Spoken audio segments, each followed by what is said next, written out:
दोस्तों, आज आपसे एक बहुत ही महत्वपूर्ण टॉपिक पर बात करने आया हूं जो कि आपके जीवन से बिल्कुल एग्जैक्ट रिलेट करता है और ये आपके लिए बहुत इफ़ेक्टिव होने वाला है। जब हम तैयारी करते हैं, कोई भी काम करते हैं, तो कुछ समय बाद ऐसा होता है कि हमें सफलता नहीं मिलती है, सिलेक्शन नहीं होता है। तब हमारे जीवन में एक शब्द आता है, उसे कहते हैं काश। काश मैंने मेहनत कर ली होती, काश मैंने अपना समय व्यर्थ ना किया होता, काश मैं घूमने फिरने की जगह पढ़ने में लगा दिया होता तो इसमें सिलेक्शन हो जाता।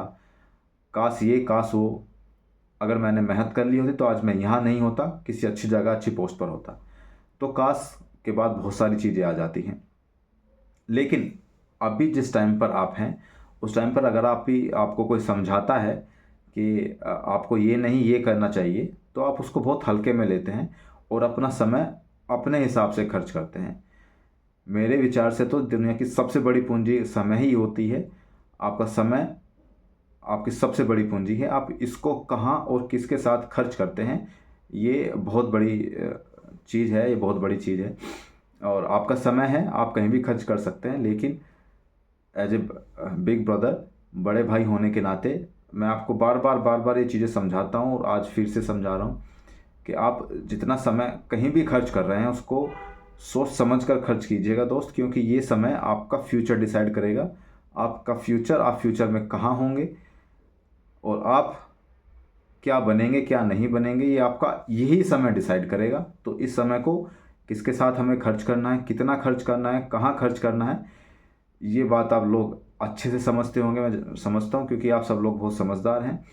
हालांकि मैं आपको बार बार ये चीज़ें बताता हूँ और मुझे लगता है कि बहुत सारे लोग इस चीज़ से सहमत भी होंगे, समझते भी होंगे और एक सही डायरेक्शन में, सही दिशा में पढ़ने की कोशिश करते हैं और समय बचाने की कोशिश करते हैं फालतू की चीज़ों से।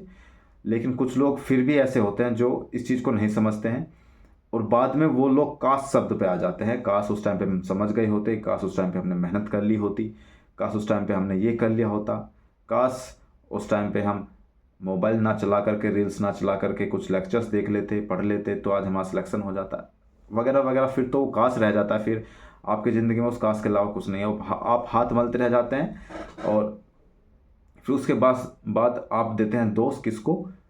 समय को, कि हमारे तो नसीब में नौकरी ही नहीं थी, या फिर हमारी फाइनेंशियल कंडीशन इतनी अच्छी नहीं थी, हमारे पापा बहुत अमीर नहीं थे कि हमें फाइनेंशियली स्ट्रॉन्ग कर पाते, बैकअप दे पाते, या मेरे पास बहुत कम समय था पढ़ने के लिए, मेरे पास समय नहीं था, वगैरह वगैरह। फिर तो आप बहुत सारे बहाने बनाते हैं उसके बाद, लेकिन उस चीज़ से कोई फ़ायदा नहीं होता है जब आपकी ज़िंदगी बहुत आगे निकल चुकी होती है। तो मेरा कहने का मतलब सिर्फ यही है कि अभी भी समय है। आप सब लोग अगर चाहते हैं कि आपकी ज़िंदगी में वो काश शब्द ना आए, तो अभी भी समय है।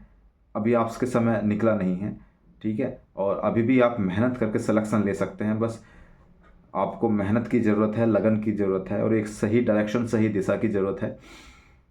मेरा मानना ये है कि आपकी ज़िंदगी में काश शब्द ना आए तो ज़्यादा अच्छा है, क्योंकि ये काश शब्द बहुत लोगों की ज़िंदगी बर्बाद कर देता है और फिर बचता लास्ट में कुछ नहीं बचता है, सिर्फ अपने आप से ग्लानि बचती है और हम अपने आप को डिमोटिवेट कर लेते हैं और हम कहीं ना कहीं अपनी ही नज़रों में गिर जाते हैं, मैं अगर सही बात बताऊं तो। और बहुत बुरा लगता है फिर उसके बाद में। फिर हम सोचते हैं कि यार, फिर हम ना अपनी चीज़ें सही नहीं कर पाते हैं, अपनी लाइफ को बैलेंस नहीं कर पाते हैं। अगर आप एक अच्छी फाइनेंशियल स्टेज में नहीं हैं, आप एक अच्छी जॉब आपके पास नहीं है, तो आप अपनी लाइफ को बैलेंस नहीं कर पाते हैं। आपकी लाइफ डालम डोल हो जाती है, कभी इधर जाती है, कभी उधर जाती है। एक बैलेंस जीवन आपका नहीं चलता है। तो दोस्तों, मैं फिर से एक बात आप सब लोग से कहता हूँ कि एक काश शब्द मत लेकर आइएगा अपनी ज़िंदगी में। अभी भी समय है। आप बहुत अच्छे से मेहनत करिए। आप एक ना एक दिन ज़रूर सफल होंगे और इसी भर्ती में आप सफल होंगे। अगर आपको सफल होना है तो मैं फिर से वही 8 से 9 घंटे आपको डेली पढ़ना ही पढ़ना है। और ये काश शब्द ना आए इसलिए मोबाइल से, रील से और यारों दोस्तों से, सबसे अलग होकर के सिर्फ और सिर्फ अपने आप को कमरे में बंद करके आपको पढ़ना है, इसके अलावा कुछ नहीं।